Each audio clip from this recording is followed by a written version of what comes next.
All right, 13 after 7, welcome back. It is time right now to check in with Ryan PC Trimble to see what you've been talking about online. Good morning. Good morning, and good morning to you guys. So, we talk almost incessantly about how important film incentives are to our area. And just a few days ago, a new trailer for a locally filmed movie hit the web. Take a look at it. This is the trailer for Tammy, which was filmed right around our area. And coming in a few seconds, you might actually catch a familiar face in there. Look at that! That reporter, who has a little bit bigger part in the movie, is actually our Michelle Lee. She was on Fox Wilmington for a while.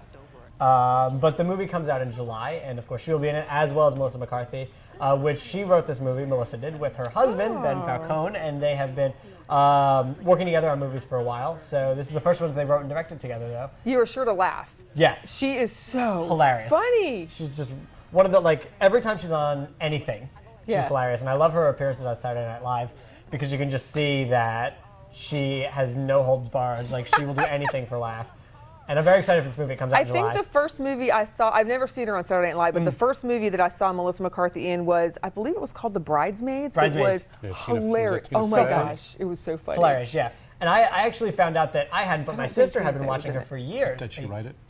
I thought she was She might have written it. There was another, wasn't there another SNL on that one though?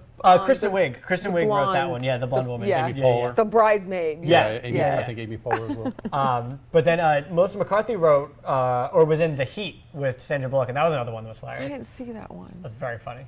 I saw the one with Jason Bateman, I think it was in it. That was a road trip kind of. The road trip one where she stole his identity. She stole that identity. That one was. She's identity funny. theft. She can do no wrong in my book. I think she's hilarious. She is hilarious. All right, well, good for some laughs there. Yes, definitely. So kind of changing gears a little bit. I should have thought better about laughing at this No one. laughing at this next story. Yeah. So we're going to talk about Monica Lewinsky real quick, who was writing for the first time about her affair back in the 90s with former President Bill Clinton. The now 40-year-old Lewinsky says in an upcoming issue of Vanity Fair, she wrote this whole article, that she deeply regrets what happened then. And while the full article won't appear until the June issue of that magazine, a lot of people are talking about it online because the article appears to be actually more interesting than a lot of people thought. People thought maybe this was just a money grab, but it's actually an interesting insight into what it's like to have the public form an image of you at such a young age. She was only 22 when this whole thing went down. And she was also one of the first people that people could really talk about online because it was 1995. So she kind of talked about how, unfortunately when things like that happen to you, that's your image in the public's eye, and how she's been working now, for the past 20 years to kind of come out of that and become a new person. I bet, it's amazing that's probably stuck with her through, even though it was 20 years ago. Yeah, it was interesting. I was reading kind of a preview of it, and she's speaking about one of the incidents, and I don't remember the young gentleman's name, the person at Rutgers who was outed by his roommate that ended up killing himself. And she referred to her mother in this, saying that her mom completely watched over her at this time because everything around her started to melt, that she was worried that she at some point might take her own life. Well, the whole country's looking at her at 22 years old. Yeah. Yeah. So, but thankfully she was able to sort of move past that and create a new life for herself. So that's good. Might be an interesting read. Yeah, definitely. So, sort of talking about things that were relevant in the 90s, this next bit of news is very exciting for me because I know that if I could have told my 10-year-old self that I would get to talk about Pokemon on TV one day, I would have absolutely just burst into tears. But you'll only see tears of joy this morning following Nintendo's surprise announcement of a new pair of Pokemon games. Now, they announced it yesterday with no pre-planning of it. They're called Pokemon Omega Ruby and Alpha Sapphire, and they are remakes of Ruby and Sapphire, which were the first Pokemon games made for the Game Boy Advance back in 2002. And they will come out in November of this year, which is only 1 year after the 6th generation of games came out last year in October of 2013.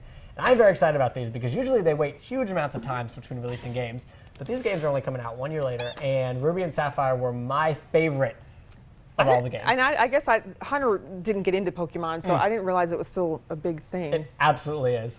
And it's interesting because I've noticed that a lot of the people who are still really into it are the people like me who were with the first games, like back when they. I was going to say this is where I feel the generational gap between Ryan and I, because we can sit in the news and been talking and we laugh at similar things, but I never played it. I don't even know what the object of Pokemon is. Well, there's two objects. You have to catch all the Pokemon, which is part of the fun, and then there's 8 gym leaders that you have to beat. And then when you beat the 8 gym leaders, you go to the Elite Four, and you become the Pokemon Master. There you go. Yes, and I have been doing that since 1997. And you'll play the new games and I will and tell us how they go. I will absolutely do How a it goes, yes. if you like it or Cats, trains. not. Pokemon. Pokemon. That's it. And Coca-Cola, and I'm good. Like I could live forever on that. All right. And I might. Who knows? Definitely keeps you going all night long when you're Yeah, trying absolutely. to produce newscasts. Yeah. All right, let's check in with Colin right now for some details. I'm taking a look at the weather forecast. Pokemon, does Nope. that fall into your no? No, Anything? I'm a little earlier. I have a better understanding of Monica Lewinsky than I do of Pokemon. Because that seemed, I guess it was around then, but it's like when I was coaching cross country a few years ago, 4 or 5 years ago, the high school kids were into the Pokemon. Yeah. It's still hard for me to believe that Monica Lewinsky's 40. Yeah, Because it Yeah. doesn't, Well, I mean, it just chronologically in my head, it doesn't seem like it was that That long long ago. ago. She was young. Yeah. And I was just looking on there, you never hear from Paula Jones anymore. No. She's almost 50. I don't know who that is. Paula Jones was the woman who pressed civil lawsuit, I think, against President Clinton when he was the governor of Arkansas Oh, okay. as improper sexual conduct that led to the impeachment deal and all. Anyways, so let's not go into politics, shall No, we? let's I not. thought you were going to go Whitewater next, and we could do that part. You probably don't want to hear me rant on politics. That is not fun for anyone.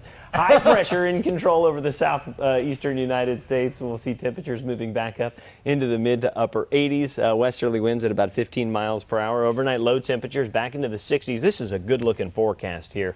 It looks like that we'll continue to see temperatures rolling up through the mid-90s and then the mid-80s for Saturday and Sunday. Overnight low temperatures in the mid-60s. It does look like that we'll see a continuation of this beautiful weather here over many of the next several days. I think that our highs into this Mother's Day weekend will be a little bit cooler, back down to the mid to low 80s.